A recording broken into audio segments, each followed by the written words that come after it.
Good morning, everybody. We have a few minutes until we're going to begin, so I put up on the screen the upcoming book clubs so that you can copy down that information if you don't have it. And if you're not already on my email list and you're not receiving the links from me, please do copy down my email address, which is here, and send me an email and ask me to be added to the list. I'm happy to do that. We have quite a lot of people attending this morning, so we're going to give it a minute. Give it a couple of minutes for people to continue to arrive.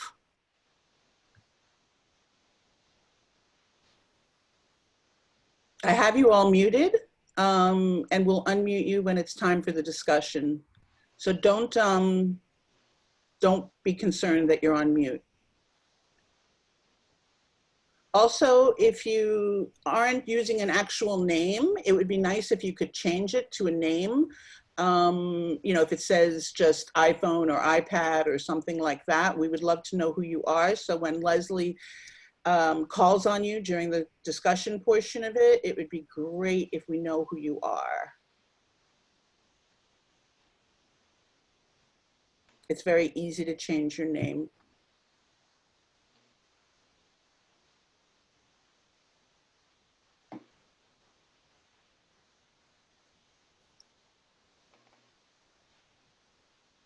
I assume you can all see my shared screen, right, Leslie? Yeah. Yeah, okay. Perfect.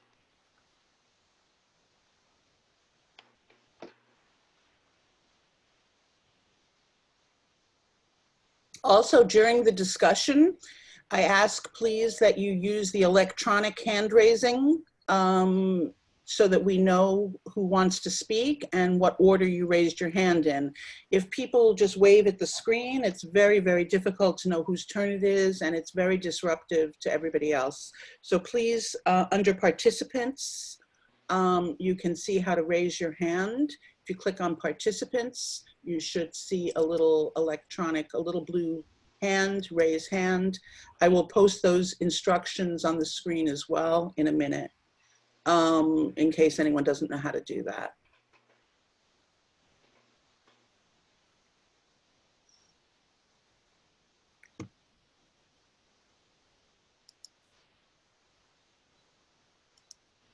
So, okay.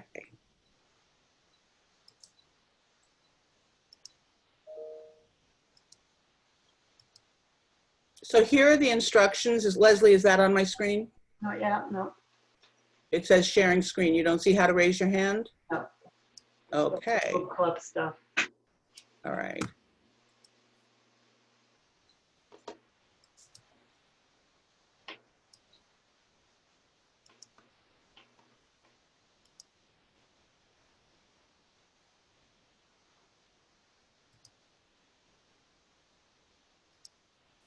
How about that? Not yet, no. No? I saw it at the beginning when it first went out. I know. All right, let me try one more time. Maybe take this off. Right, I thought I did. Oh, yeah. No? No? All right, I'm just gonna copy and paste it and put it in the chat. Okay.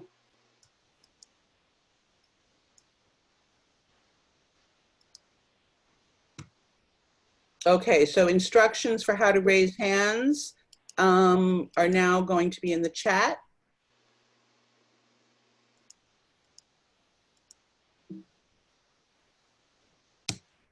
There you go. And I'm also going to copy that book club information and put it in the chat as well. And we'll be ready to start in 1 minute. Just people are still arriving.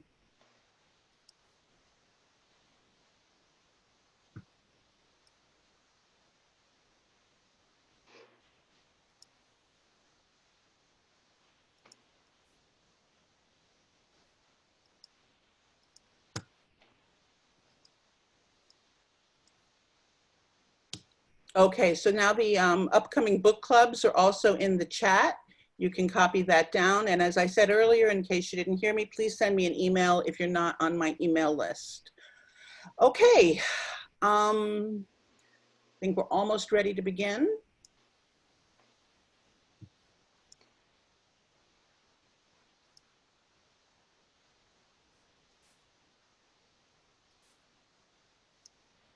Okay, Leslie, is that on the screen? Yeah. Okay, so before we start, I would just like to play a brief video for you. It's 4 minutes of Ocean Vuong talking about the book.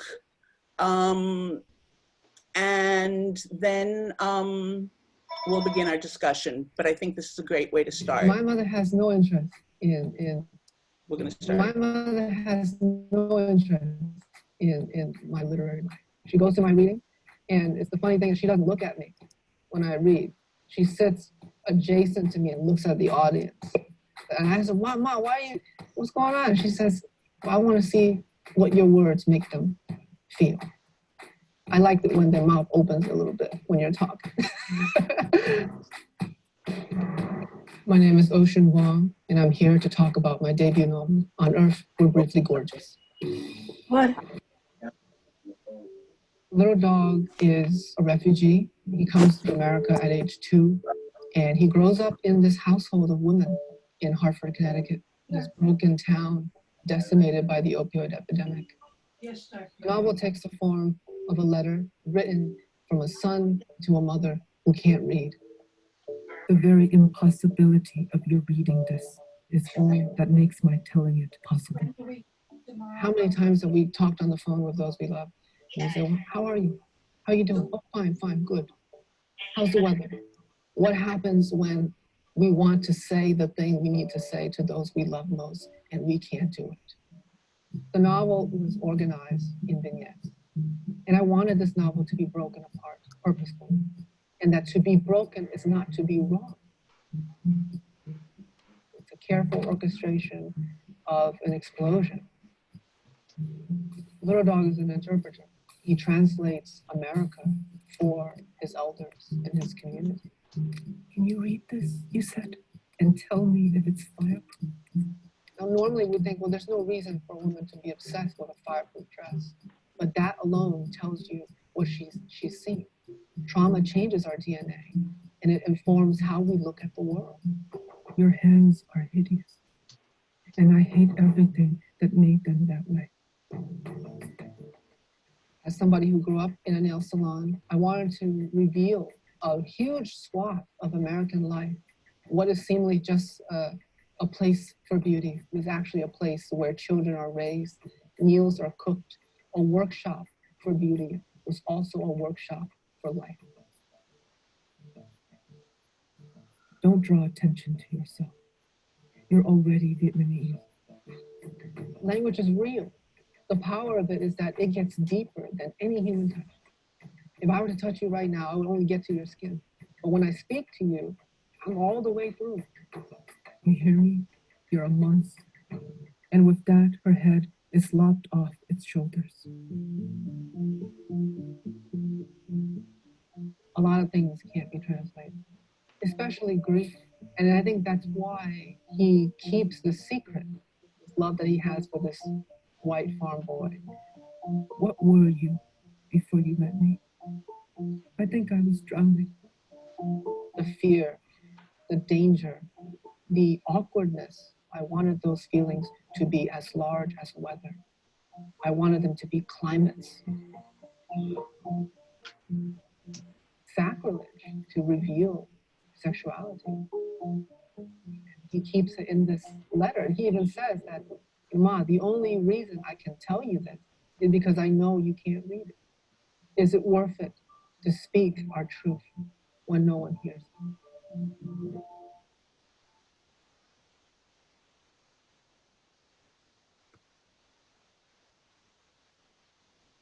Okay.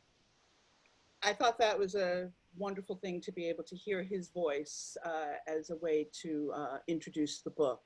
And I want to thank my friend Linda Horowitz, who recommended this book.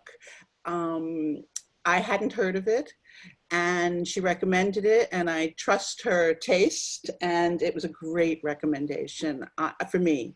This book affected me profoundly. I read it twice, which is something I very rarely do.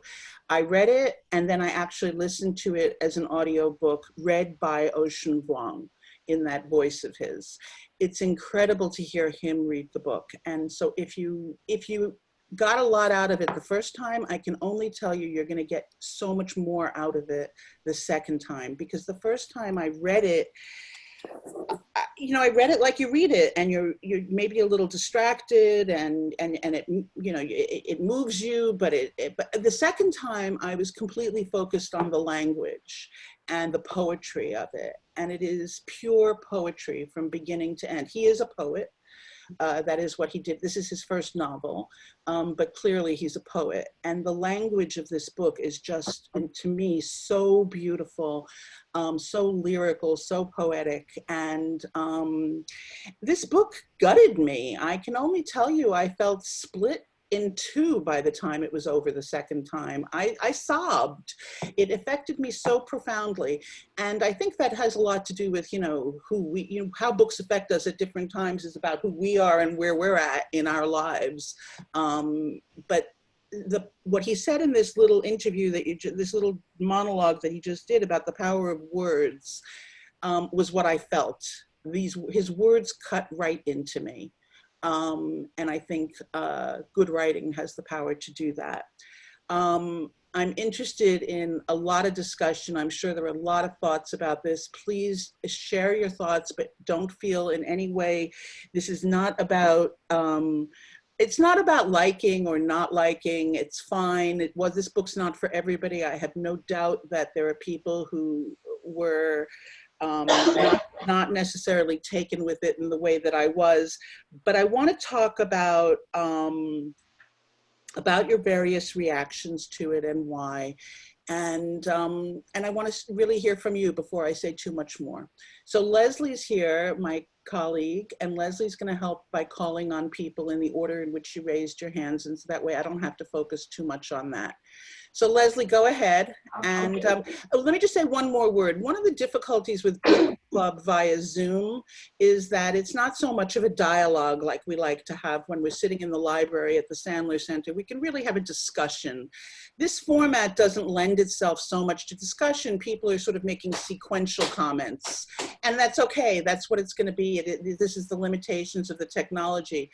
But if somebody prior to you speaks about something that moves you to say something, by all means, let it be a little bit of a dialogue rather than just sort of sequential commentary. If we can, we'll see. It's an experiment. We don't know this format if it's going to work. Go ahead, Leslie. Okay, good morning. We're going to go first to Phyllis. Go ahead, Phyllis. Leslie, I had my hand up before because I just wanted to remind Stephanie to tell people don't keep the overhead fans on, and all right. you know, That's a worthwhile reminder, because we're all on video camera. When you move, it makes us all dizzy. So if you're going to be moving around, please turn your video off. Otherwise, sit still.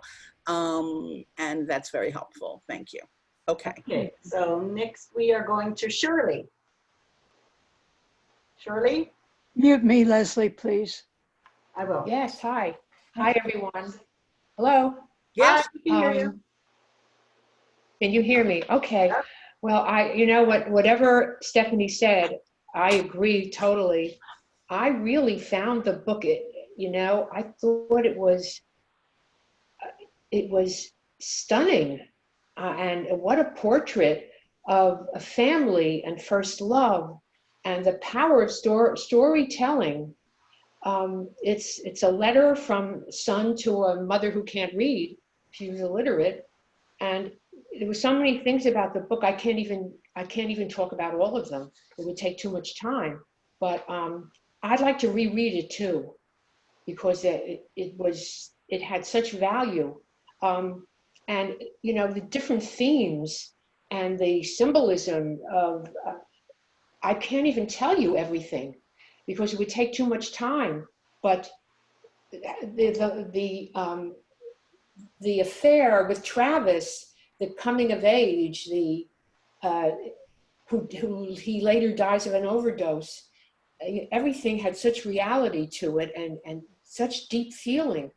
Whatever happened was very significant, and I enjoyed the book. It was sometimes not easy. It was almost painful to see how he was treated by others and what he had to do to be able to relate to people, and he was very successful. So I think I let the next person speak. Thank you. Thank you so Shirley. much. Thank The you. next person is Dina. Go ahead, Dina. Actually, Hi, I picked up the book 4 or 5 times. I read the first 30 pages. I couldn't get into it. Once I did, he told the whole story of the Vietnam War and the effects of war in the most delicate of ways.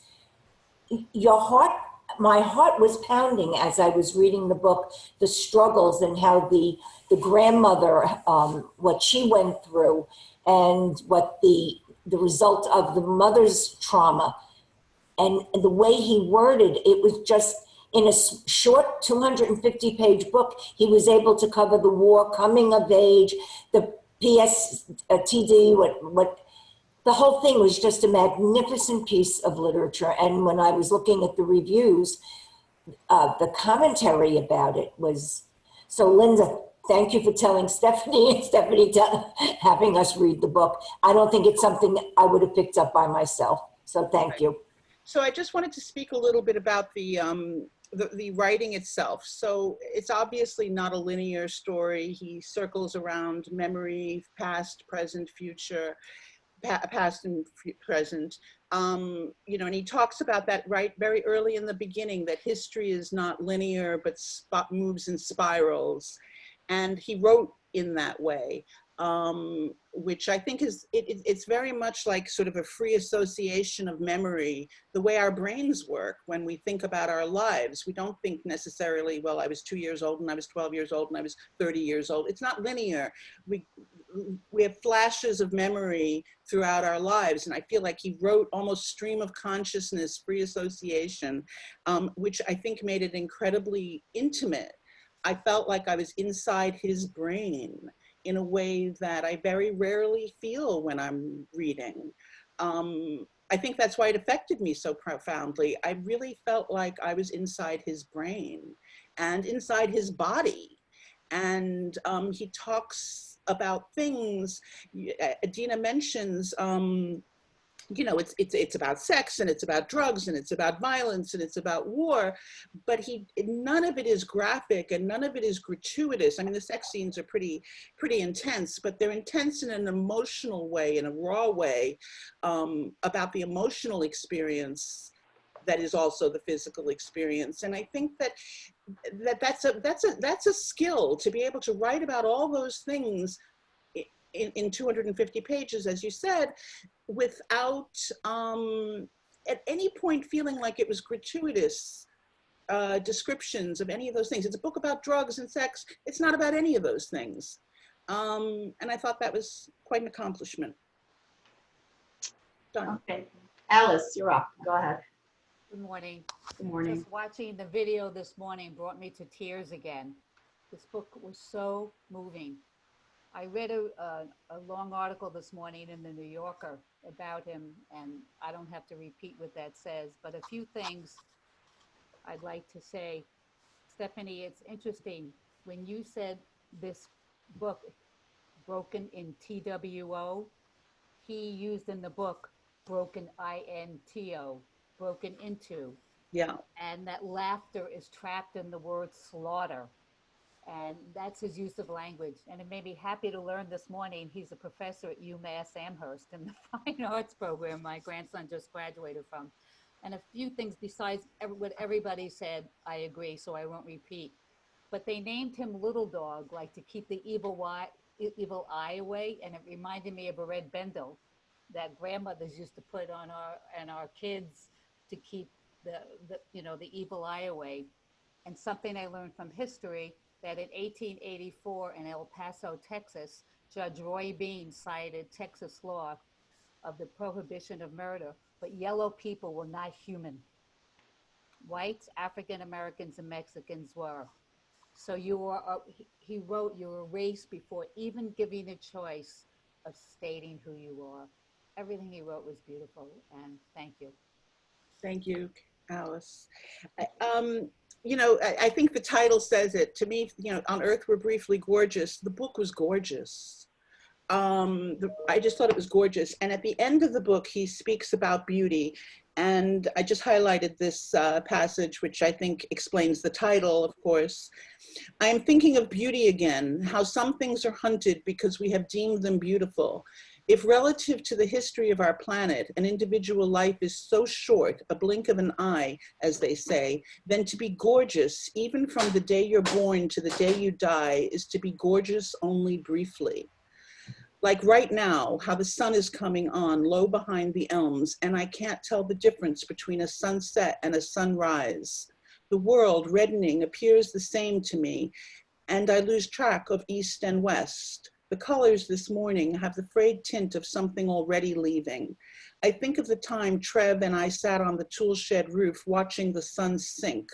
I wasn't so much surprised by its effect, how in a few crushed minutes, it changes the way things are seen, including ourselves, but that it was ever mine to see. Because the sunset, like survival, exists only on the verge of its own disappearing. To be gorgeous, you must first be seen, but to be seen allows you to be hunted. I had to stop reading. I had to stop reading and go take a walk after reading that paragraph. That's how I can't get over this book. Okay, somebody else. Okay, Beryl? Yes, I endorse what Stephanie said in her introduction. I took the book on audio. I had no knowledge of the author's background, nor did I know who the narrator was. I was engrossed in the book. I did discern that the author had a minimal accent, trace of an accent.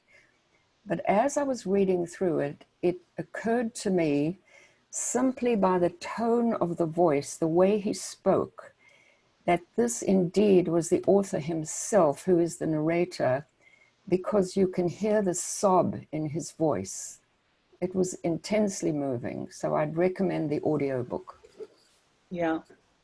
Thank you, Beryl. Thank you. Roz?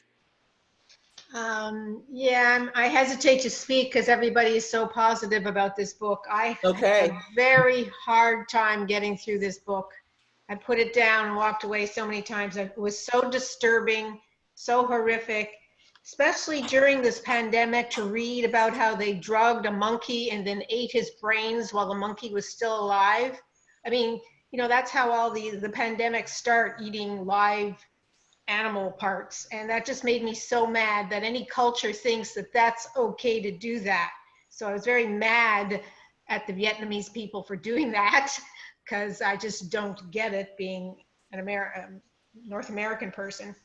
But, and then reading about his first sexual encounter where he defecates, I didn't know that was part of the male sexual enjoyment, but to me, it was horrific. The book was horrific. There's all kinds of child abuse. The grandmother was schizophrenic. The mother was suffering from PTSD from the napalm she experienced. I understand that that's why she was the way she was, but it was just so horrific to read about it. And I didn't get any of the poetry. I didn't understand any of the poetry that he wrote. So I guess I'm just not out there that much. So That's okay. That's okay. We don't all have to like the same books. It's really okay. I think it was a very painful and difficult book to read. I can't disagree with that. It's not pretty. There's a lot that's not pretty about it. And that's part of what moved me. I thought it was very real and very raw. But yeah. Thank you. Not for everybody. I knew that. Thank you. Natalie? Yeah, so I too was just so taken with the writing and with getting to know him. And it had come recommended to me. And there was a review posted on Amazon. I don't know that it's still there, but it began by saying, when I finished this book, I wanted to kiss it like the Torah. It seems like once you've read this book, you're never going to let go of it. It comes to me so often. And it's interesting what I don't know the woman who spoke before me, talking about male sexuality, but I was so taken with the scene where he stood in front of the mirror and said, I want someone who looks like me. It's something that's so antithetical to what I would think anyway, and I think that so I found it. I'm so happy that I read this book. It's really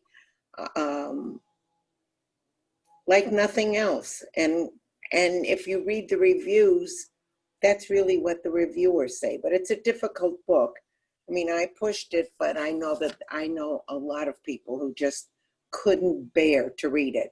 But that you can't bear to read it speaks to the quality of his writing, how much he's able to convey. Yeah. Yeah.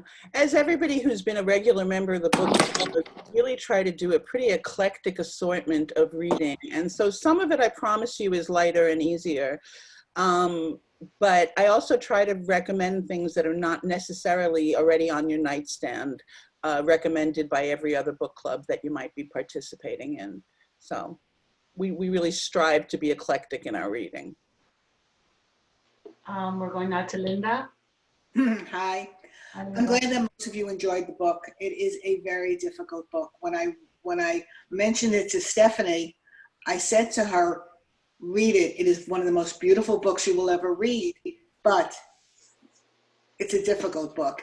Much like, and I have to say, most books that I read, within 20 seconds, I forget that I've ever read the book. There have been times when I've picked up a book and halfway through, I say, wait a second, I know what happens to that character. I read the book already. So a lot of books I just forget. This is one of the books that I will never forget. The book, the writing, or the main character. Much like, do you remember A Little Life? Yeah. Years ago? Yeah. That's a book that when I closed the book, I think his name was Jude St. Patrick was the main character. I never forgot this character. The pain and the agony that this character went through throughout the whole book. And I felt the same way reading this book. When I closed the book, I knew that this main character will never leave me, just the way Jude St. Patrick has never left me. And I think that's, to me, that is incredible writing, but difficult book. I'm very disappointed that this book was not nominated for Pulitzer or Book of Man, or even Oprah. It's like this book just disappeared. Nobody really noticed it, which is a shame. It's not an Oprah book. It'll never be an Oprah book. It's not going to have that kind of mass appeal, mass popularity ever, I don't think. But anyway, I was thinking that I will never sit in a nail salon quite the same way without thinking about this book and the people who are cooking in the wok in the back room and the kids who came there after school to do their homework. How many times have you been in a nail salon where you've seen their kids show up after school? They live in this place, and it's not, and everybody goes in thinking it's a temporary situation, and it becomes a lifelong situation because there's so few options. And you know, I also thought it was fascinating to read about Hartford. I don't know anything much about Hartford. My ex-husband came from West Hartford, which is an entirely different world than the Hartford that Little Dog is talking about. And I thought that was very fascinating, that these two communities could exist side by side. I'm sure the people in West Hartford don't know anything about Little Dog's world. And I feel like I know something about it now from having read it, but I wouldn't have known either. I want to just say one more thing. Mm-hmm. After this is over, I'm going to order a copy of the book, an Audible copy, because just as you read it, the impact of hearing the spoken word is so much more impactful than reading the word. So I'm going to listen to it. And it's not very long. You can listen to it in 2-3 days, you know, a couple of hours at a time. Listen to it. Thank you. You're welcome. Thank you, Linda. Susan? Yes, okay. I wanted to, first of all, say to Stephanie, yes, it's not a book I would have read on my own. I am so glad you put it on the list because it is broadening to read things that you wouldn't read on your own.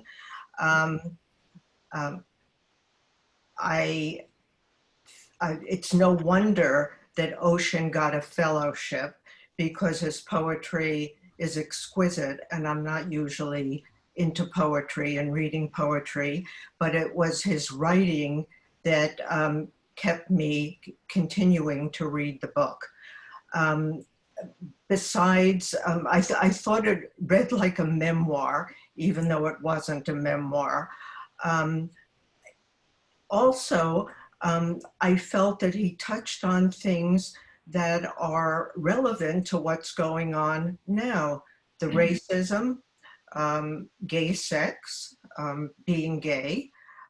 There was some minor abuse within the family. He also had to take care of his mom. I thought learning about gay sex was very interesting, how he portrayed it. It was so real. I just thought it was an incredible book. And as I said, I would not have read it before. Yes, it was very, very difficult. And I don't think I'll ever forget this book or him. I'm so sorry I did not listen to it also. I wish I had done that, and maybe I will do it. I did watch every interview that he had done. What an interesting man, so insightful. I don't think I have anything else to add. Everybody said what's in my mind and in my heart about it. Very emotional. Thank you, Susan. Karen? Right, hi. Ditto to everything that everybody has said. I've just loved the book. Two things.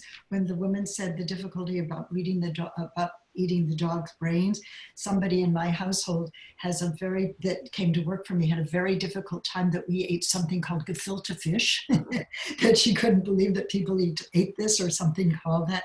But what I wanted to say is, this book, I also wanted it to win a Pulitzer Prize and was looking for the list all year.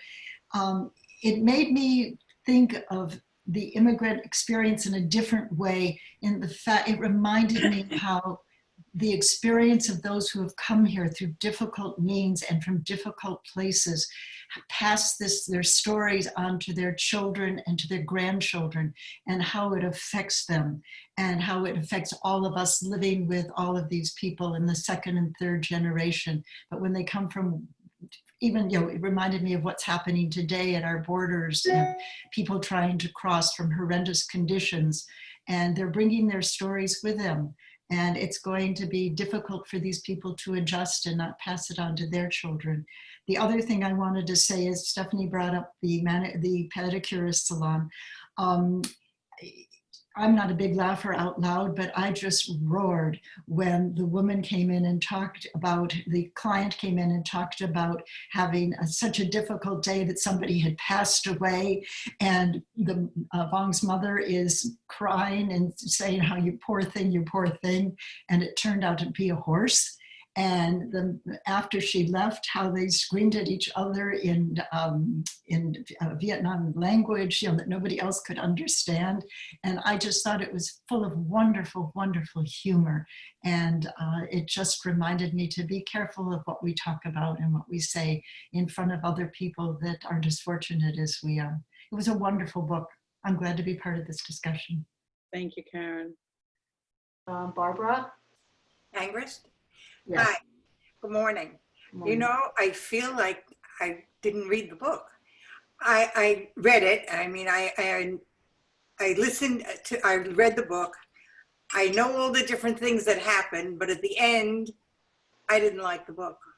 There was something about it. Maybe it was very heavy. Maybe I wasn't in the right frame of mind for something so heavy, but it just didn't leave me with a good feeling about reading it. And I don't have to read necessarily happy, joyful things. But on the other hand, as I'm listening to everybody talk, it really feels like I read a different book. I kind of agreed with Rosalind the way she was talking about the book when she said that it really wasn't her favorite book when she got finished with it. But the fact is, it may be a testament to the writing, though, as I think about it, that he created such an emotion, even if it's a negative emotion, that he was able to elicit something from me. I read a lot, and I like a lot of what I read. And this one wouldn't be one, although I think maybe I would like to listen to it now that I hear more opinion about it, and I hear more things. I didn't miss the things technically, but I missed something in the book. I think that maybe listening to it might be there. And if everybody loved it so much, I want to know. Not everybody, it's okay. Well, not everybody, but I mean, I did read reviews on it, and I was astonished that 9 out of 10 reviews did give it a good review, and people really loved it. And it's a book that they'll never remember, and maybe a book I'll forget, you know. So I may listen to it again and see what did I miss and where did I go wrong. Although I don't know that I did, but anyway, just another opinion. Thank you. We're going to go back to Dina. Yes, I just opened up some of the reviews. The book was named the top 10 books in 2019 by the Washington Post. It was a finalist for the 2020 Penn Faulkner Award. It was longlisted for the 2019 National Book Award for Fiction. The Washington Post praised the novel as permanently stunning. Magazine Time said, "He refuses to be embarrassed. He transforms the emotional, the visceral, the individual into the political, and an unforgettable, indeed gorgeous novel, a book that seeks to affect its reader profoundly as Little Dog is affected." Kirkus reviewed, the result is an uncategorizable hybrid of what reads like a memoir, is another word I never read, and a book-length poem. So it did get, even though it didn't win the Pulitzer, it certainly was a book that was highly recognized in the literary community. Mm-hmm. Yeah. Yeah. And, you know, it's a book about, I think it is a very fractured narrative. We talked about that before, the style of the writing, that it's, you know, back and forth in time, and it's really, you're inside his brain, and it's very fractured.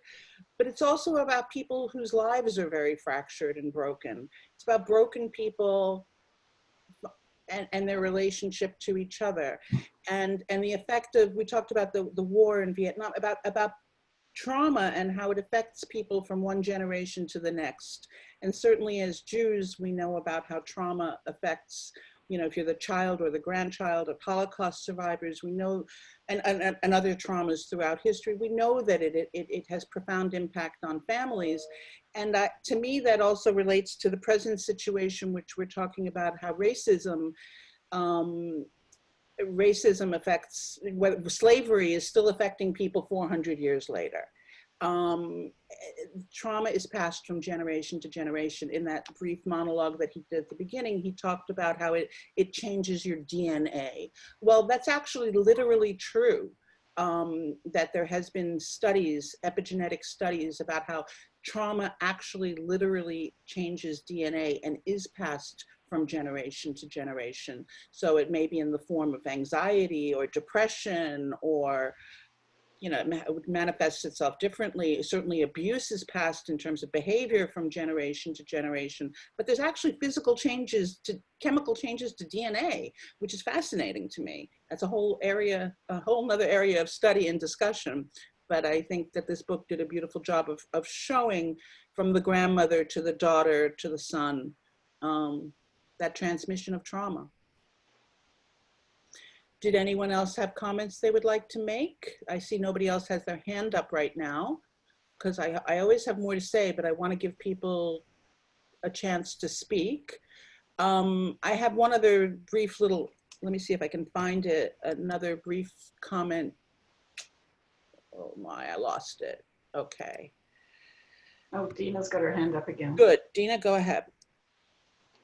That it wasn't linear, and that it was just one event after another event, that made the book so very interesting. I don't think I would have been happy reading a book that went from his childhood all the way through. I think the beauty of the book is the way it was tackled in one event to another event to another event that were unrelated. And I think it kept me very interested in what was coming next.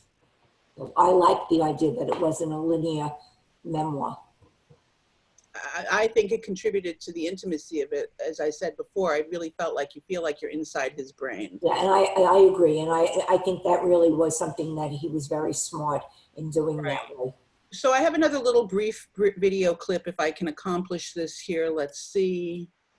Very brief from the publisher, actually, from Penguin Random House, 2 minutes. Is that on the screen, Leslie? Yes, yes, it is. Oh, wait a minute. That's not it. Well, maybe it will be in a minute.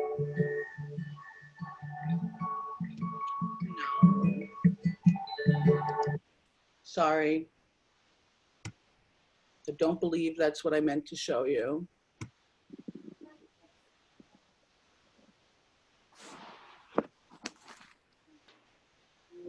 Here we go.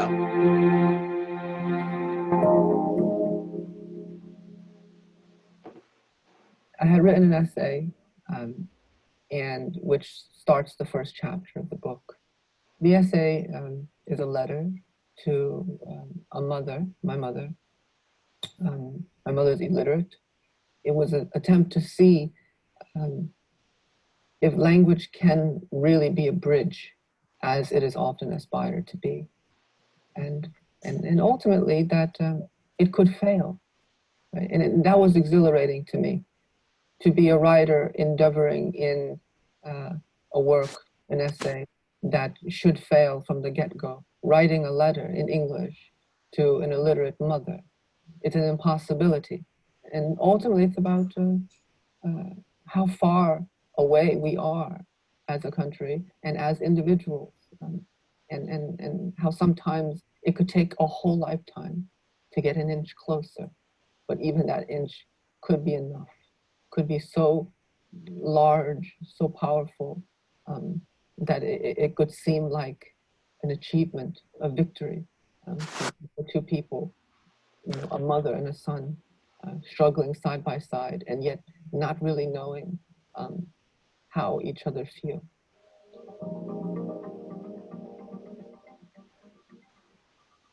Often we think of people in Connecticut as, you know, having sweaters tied around their neck and with yachts and what have you, going to private schools.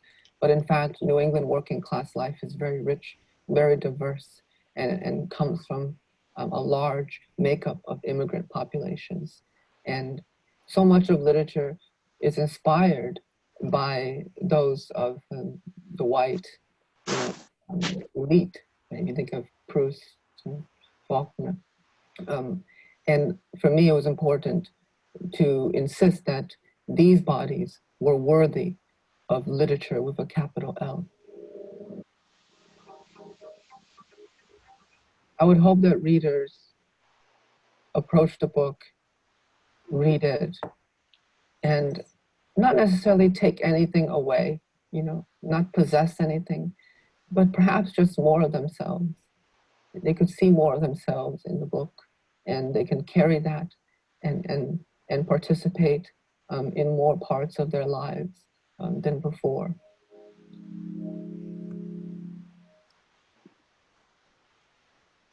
Okay.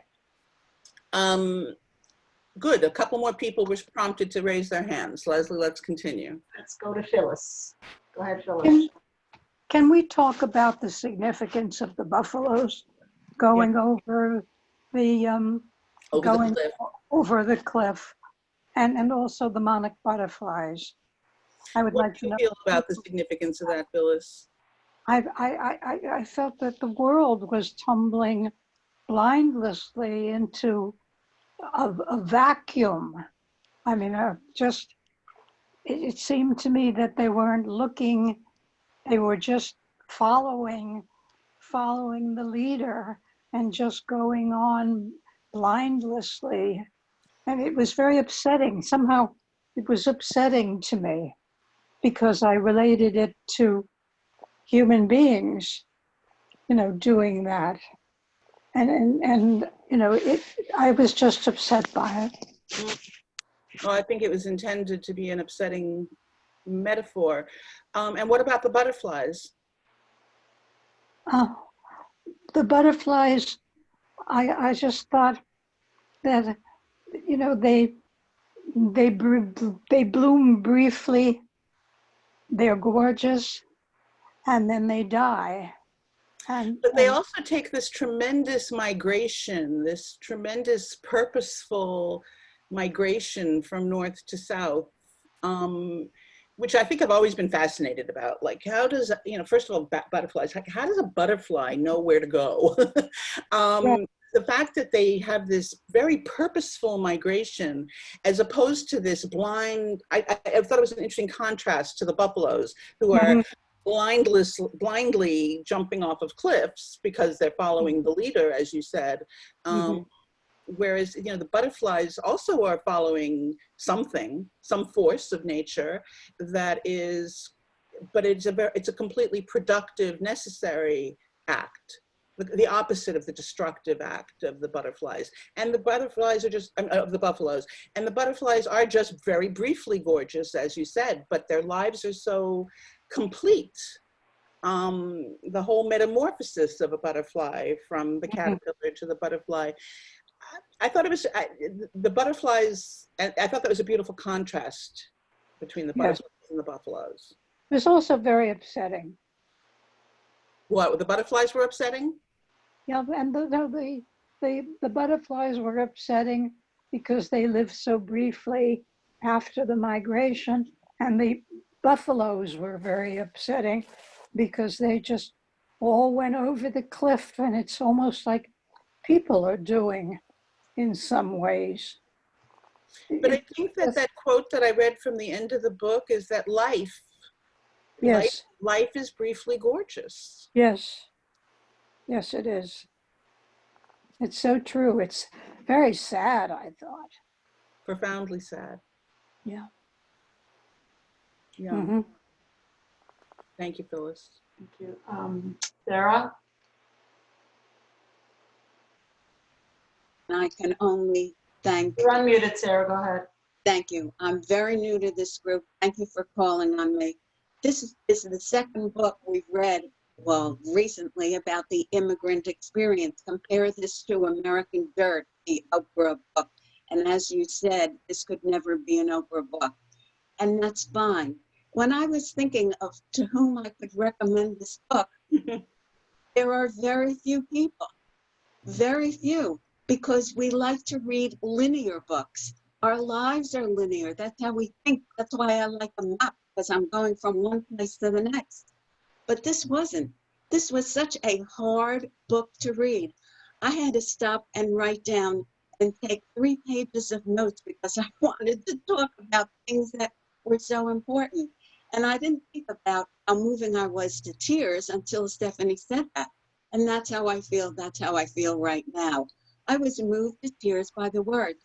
I thought that the plot was insufficient to explain this book. It was his words that explained the book. His words were so poetic, and that's why I had a hard time with it. It made me feel that I was sitting in a philosophy class thinking, how can I understand this book? Because I can't understand each sentence. And it was very difficult. For me, this book was chewy. I had to, and that's the way I can describe it, not as al dente, no, but you had to stop, you had to think, and you had to digest every word. And 3 pages of notes and little phrases that I wanted to bring to this discussion were not enough. And Stephanie, when you or someone else talked about his word, he said, because of freedom, I am told, is nothing but the distance between the hunter and the prey. I thought of George Floyd. I thought of everything we see on our screens now. We're living through this distance or the difference between the hunter and the prey. So for my first time speaking, I thought I've said enough, but I just want to add one thing. One thing. This book was one amazing thing. Thank you. Alice. Phyllis, this is for you. This is from the New Yorker article I was talking about. In the first chapter, monarch butterflies migrate south, but only their children return. Only the future revisits the past.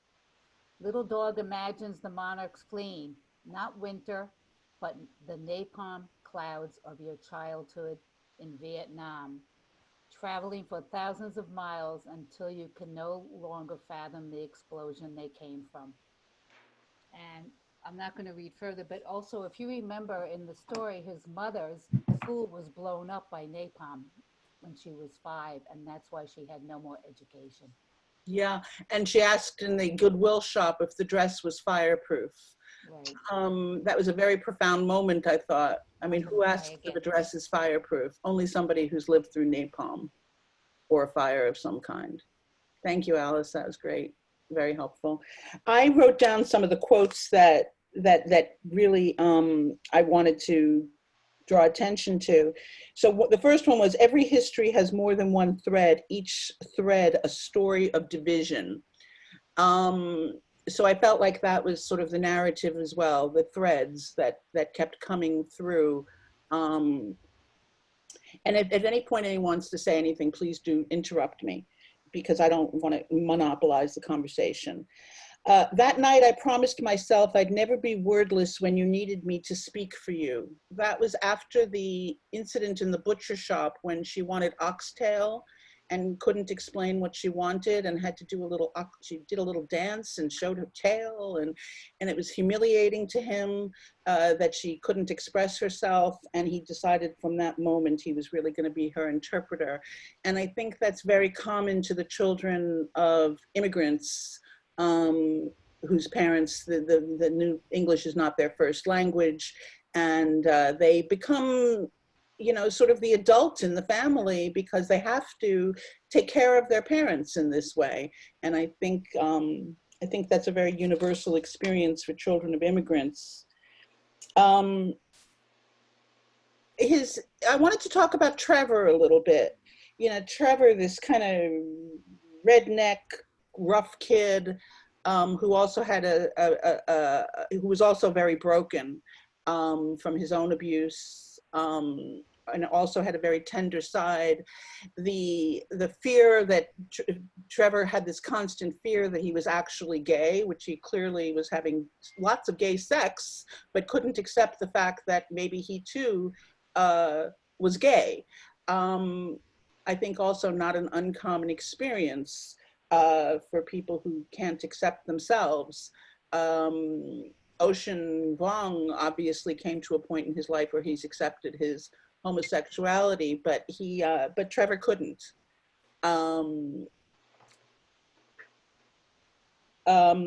He speaks here of Trevor, the boy from whom I learned there was something even more brutal and total than work, want. So when he went to the farm, to the tobacco farm to work, that was a very big turning point in his life. He learned sort of the value of physical labor and the camaraderie with the other people who worked there, who he really couldn't communicate with because of language barriers, but he found a way to communicate with them. And he really became stronger, physically stronger, but also emotionally stronger from leaving home and going to this farm. And I think that the farm and the barn represented a kind of a refuge for him, where he could grow and where he could get stronger and become who he was. I'll just continue until somebody interrupts me. But then Dina has her hand up. So okay, Dina, excellent. I'll go again. I was fascinated that a child who came from a grandmother and a mother who really did not speak English was able to capture this language in a way that was mind-boggling. I don't think any of us who were well-educated and whatever could ever pen anything with the way he did. So I think that was really very fascinating to me. He grew up, I don't think if he even had a television or a radio, and he, worked on this farm, that he was able to grasp the language the way he did. What shocked me is I wonder how he got to college and how they afforded college. Was there any research on that? Alice, do you have any information? Hold on. Leslie, will you unmute Alice? Yes, Alice, unmute yourself, please. just read that he graduated, he went Too to low. Alice, it's hard to hear you. graduated from Brooklyn College. I know that, but So, the fact that he got into college. well, He he probably did so got a well in high scholarship. school. Yeah. He probably got a scholarship. There certainly wasn't money for it. I mean, he didn't live in New York City, so I don't, he's an out-of-state student because Brooklyn College is not in Connecticut. Well, I will assume he got a scholarship of some kind based on his academic. He never talked about school. No, he didn't. In the book. Yeah. Yeah. Okay. Sarah wanted to say something. Sarah, go ahead. I think there is some symbolism between the seen and the unseen that is all throughout this book. He talks a lot about mirrors too, and so much of his life as being a gay man is unseen until he, quote, comes out of the closet. There was so much of symbolism, not just in his sexuality, but about the different things that he used. Like I said, like mirrors. But I also thought that the talk about the fetus and the commas was also so interesting. A comma resembles a fetus worthy of replication, continuation. So many of his words were just some things that I certainly never thought of. He talked about teeth. The teeth at night are like gray pills in the moonlight. I mean, who would have thought of something like that? Even if it entered your mind, who would have committed it to paper? Interesting, yeah. Yeah, there was another thing I wanted to say. Oh, he's talking about coming out. So the scene in the Dunkin' Donuts with his mother, where he shares with her that he doesn't like girls. And then she shares with him that he had a brother. I thought that was a very powerful scene. I mean, they were sharing secrets, the mother and the son, who, and each secret had the power to really hurt the other, and did. I mean, the mother then goes to the bathroom and vomits. I thought it was just a very powerful moment between mother and son. I have a couple of people who want to speak. Otherwise? Yeah, I just wanted to, the person who was curious as to how he educated himself and how he became successful, he did go in Connecticut to Glastonbury High School, which is a school known for academic excellence. Thank you. And he then went to a community college there, but he told his friend he knew he had to get out of Connecticut. He went to Pace to study marketing, but he knew that wasn't for him. So then he enrolled at Brooklyn College. So I imagine him going to that high school allowed him a scholarship, like Stephanie said. Thanks, Linda. That's interesting information. Lynn, that you need to, oh, you're unmuted. Yeah, I'm mute. Hi, Hi, everybody. I enjoyed the book. I love the writing. I thought it was fabulous and unique. There was something I was going to say, and there was, as sad as the book was, there was some great humor in it. The incident at the nail salon, I thought was hilarious. I mean, where he came up with that idea with, the woman was crying over her horse is one thing, but there was the description of Tiger Woods, if anybody remembers that. That was really so interesting to me, to see somebody that didn't look like most white American Caucasian. And I always wondered, did he ever feel, he could never feel that he was totally American. And I don't think he felt that he was Vietnamese. Where does he fit into that picture? I remembered, because I made the note, his father in prison, and the line was, his father would always be Vietnamese. He would never have that dichotomy of having to choose between one and another. We who are all born here, we just feel that we're American. Where I think it would always be a mixture for anybody that probably comes from another country. That's it. Yeah, we hadn't said a word about the father, but I'm glad you brought that up. the absence of the father. And then, you know, his father was completely absent after the violence. And then, you know, Trevor's father was present and incredibly violent and alcoholic and brutal. But fathers are a theme here as well. Yeah, that was. And then Paul, Tiger the Woods description grandfather. was- How about Paul, the grandfather, who wasn't really the grandfather, but played the role of the grandfather in his life in a very positive way. Right, he was the nicest one. Yeah, the best man in his life wasn't actually even his grandfather. Right. Yeah. That's all. I'm glad we read the book. I would have chosen this book no matter what. There was a lot of symbolism. I was also going to bring up about the grandfather. He was so kind and so loving. And when Ocean just said to him, "We're really not related," he said, "Yes, I am your grandfather." And I thought that was very touching. And maybe in his life, this Paul had a much greater role than is indicated in the book. You know, as far as his education and so on. Yeah, yeah. And that was such a tragedy that he was married to the grandmother and they couldn't get over. And he probably thought that she had been killed and he went and made a new family. Those are the tragedies of war, and I think it was very blatantly explained. Yeah. Yeah. How about the scene where he's walking the dog with the grandfather and a neighborhood woman assumes he's the dog walker? Right. He said to Paul, "Congratulations, you finally found a dog walker." And he said, you know, I mean, I think those are the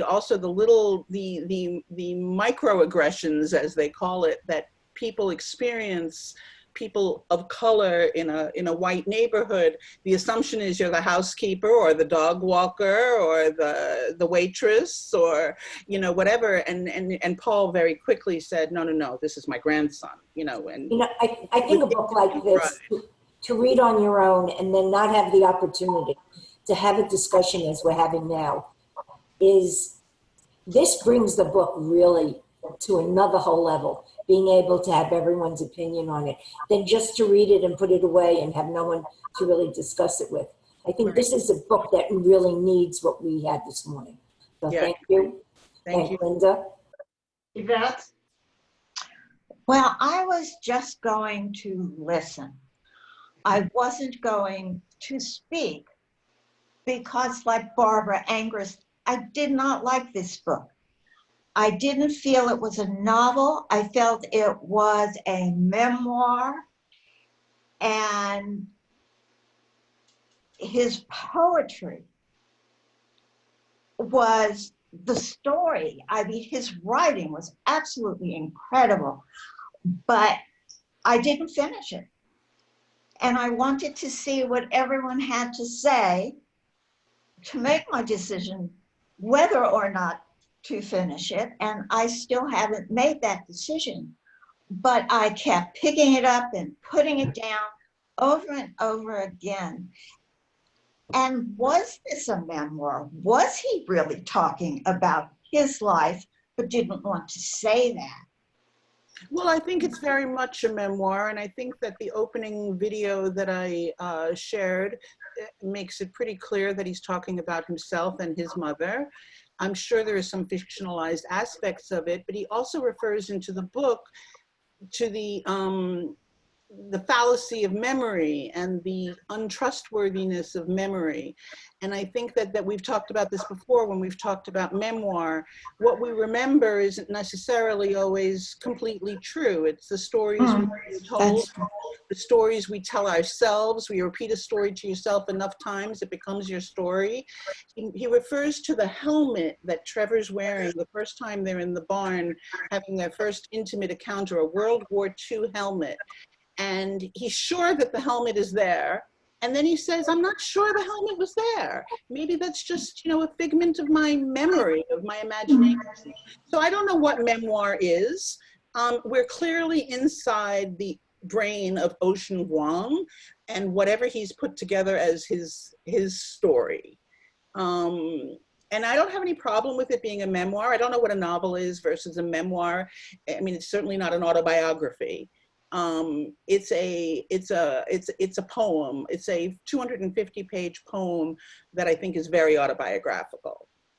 without a doubt. Without a doubt. Other people? Myrna Wish. Yes, I just, thank you, ladies. I just wanted you all to know, I agree with everyone who loved the book, especially what Dina just shared. But while I was reading it, and I thought about the buffalo, this is really for Phyllis. The buffalo ran free until their demise. We raise cows and chickens that can't even walk a foot by themselves. So I just wanted to share that with you, but it was just a fabulous book and one of the best I've ever read. And Stephanie, thank you. And thank the lady, I had forgotten her name, who recommended it. Linda. Yeah, so you know, that you remind me of, he talks about the buffalo, but also how about the veal? So Trevor's a carnivore and a hunter, and he's, you know, he's a macho kid and he likes to shoot squirrels, but he couldn't eat veal because veal is a baby. And they, you know, he had a tenderness to the baby calf, you know, so that the contradictions that people can be, I thought, was what he was pointing out there. You know, that people aren't what they look like. There's more to people than you know, than what they look like. Trudy, but Trudy, I need you to unmute yourself, please. Trudy, can you unmute yourself? Let's go to Sheila and then come back to Trudy. Okay, Sheila, can you unmute yourself, please? Go ahead, Sheila. Yes, I have difficulty getting my thoughts together, but I did get the book a little bit late, so I'm not finished with it. I thought the timing of us reading this particular book at this time, with all the news, with the police brutality, etc., and the Five Bloods, the new movie about the Black soldiers revisiting Vietnam, which I saw last night, which I highly recommend. It was very intense. I think the book is fabulous. I look forward to finishing it. I thought that his personal reflection on the bullying on the school bus and how very, very detailed and intense it was in lieu of, you know, in connection with all the Black Lives Matter and all of the people speaking up now. I just thought the timing of this book was sensational, very intense, and just wove a lot of common elements together for me. And also the fact that when his mother finds out that he was bullied, she gets very brutal with him and she starts slapping him around and tells him he has to find a way to deal with that and stand up. And I agree that the book it's really exquisite, very intense. I look forward to finishing it, and I really enjoyed the discussion. I'm very glad that this book was selected. Thank you. Sheila. Barbara? One thing about, is it a autobiographical? At the beginning, in his commentary, he's talking about writing a letter to his mother who cannot read the letter. So evidently he really needs to cleanse his own thoughts and soul and feel free from what has been his life. And it's catharsis for him to get this out. And he can't get too much of a response from her because she can't really read it. And so I think that this is a way for him to move forward with what he's had to accept. And so I think it is autobiographical. Oh, definitely. Definitely. Alice? Yeah, I think it's autobiographical too. But when you mentioned Trevor, and we talked about the graphic sex scene for the first time they had anal sex, it's interesting. Trevor was rough and ready, and he was a drug addict. And I'll go back to that in a minute. But instead of him feeling so embarrassed by what happened because he hadn't prepared himself, and that was his first encounter, Trevor was so kind to him. He took him down to the water and was very gentle in his words with him. And also what came out in the book is that, remember, it relates to Big Pharma when we're talking about migrants and everything else today, the fact that what is oxycodone made of? Cocaine. I learned something. Wasn't that true, what he said in the book? You know, he did that throughout the book. It's this sort of random flow of memories, and then every now and then he would bring in something factual or historical, whether it was Tiger Woods or the history of OxyContin or the Buffaloes or the Monarchs. And I think that was sort of a way of grounding the book in some reality, because otherwise, you could just sort of float away with it. I think it grounded it when he did those little moments of historical fact. It put it in and it also gave it a context. I also felt throughout while I was reading it, you don't know really when did this happen? What's the time period? It's almost without it. It almost has no context, except every now and then there's a mention of something like a cell phone. Oh, okay. So now we know it's current. But these two boys on a farm, it could have been now, it could have been 50 years ago. Who knows? We know he's a young man, so it's current. Interesting. That's a good point, because I think it was very purposeful now that you said that, because in the credits, he gave a big credit to how he explored how Tiger Woods got his name and who helped him come to that. So that's an interesting point. Thank you, Stephanie. He did a lot of that. And you brought up the going down to the river to rinse off and purify, which of course that's a symbol that comes up, of course, all the time about water and the power of cleansing and, rebirth and, in the water. But also the river it comes up a lot in the book. They're riding the bicycle along the river, and there are all these things under the surface of a river. If you think about what's inside a river, underneath the surface of the river, there are bicycles and cars and dead bodies and debris, and but the river is always moving and the river is always changing. And I think the symbol of the river, and in particular that one scene where it's the purifying cleansing of the water, was important. Trudy, go ahead. Yes, I'm here. Can you hear me? Yes, we have you, Trudy. Yeah, good. I just wanted to bring up a quote that I think is so important. I don't think anyone did this one yet. Let no one mistake us for the fruit of violence, but that violence, having passed through the fruit, failed to spoil it. I thought that was so poetic, and what I guess it means, the revolution, that the revolution doesn't spoil, that the beauty remains after the revolution. Am I thinking straight? I think you are, but I think also that if you think of the fruit, the fruit is the body, the fruit is him, little dog, that he experienced violence, but it's an experience. It isn't who he is, or it didn't destroy him. He refers to his mother at one point as a monster, but he loves the monster. Yes.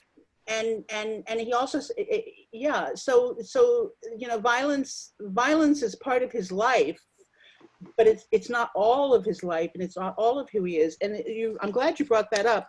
There's also a quote that I wrote down. By then, violence was already mundane to me, was what I knew ultimately of love. He had only known by love expressed through violence, and the scene where he has anal sex for the first time is so it's a very difficult scene to read, but it's also, I think, so profound, where he talks about how the decision to submit it was now in his power, and the power of being the submissive in that scene, because it was his choice, felt right, as opposed to violence being forced on somebody. yeah, I don't have much else to say about that, but that's what I'm thinking about. Thank you. Thank you for that. I thought that was so important, that sentence, Stephanie. Thank you. Anybody else? I'll share one or two more quotes, and then and if it triggers anything you want to talk about, by all means, and if not, we can think about wrapping it up. We've said a lot.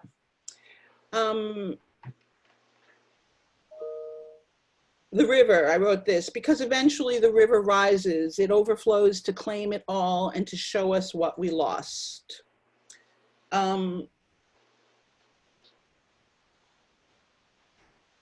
I thought it was interesting when he was talking about the language of creativity, and somebody asked him in a class or a seminar of some sort, does creativity always have to be the result of destruction, or something like that? I don't remember the exact words, but you know, I think we often think that art has to come from pain or destruction. And certainly in this case, a lot of beautiful art did come from that. But he says, why can't the language for creativity be the language of regeneration? You know, and he talks about, he gave very good examples of how we use language, like, you know, you killed it. That poem, you wrote that poem, and you really killed it, you slayed it. That is the language of frequently used, and I thought that was an interesting thing. We try to preserve life. We try to preserve life even when we know it has no chance of enduring its body. That's the scene where his grandmother's dying and the sisters are tending to her needs. And I thought that was a very, very beautifully described scene of the last hours of his grandmother's life, and how we try to endure life, that's what we do. We try to preserve life, even when we know there's nothing more that can be done. They still fed her that last spoon of rice, which was so meaningful to her. Until the last moment, as long as there is life, we try to preserve life. That's it. That's the end of my quotes that I highlighted. There's so much more. I want to say just one last time, if you can listen to the audiobook, I can't recommend it enough. If you have the patience to do this one more time, you will get a different experience of this book as an audiobook, and you'll fall in love with him. Did anyone else want to have any final comments? No, okay. I think we've really covered it. This was a great discussion. I'm so glad to have shared this with all of you. We'll see you in 2 weeks for a completely different kind of a book and a much easier book to read, Dear Edward by Ann Napolitano. See you then. Thank you, everybody. Bye-bye. Bye.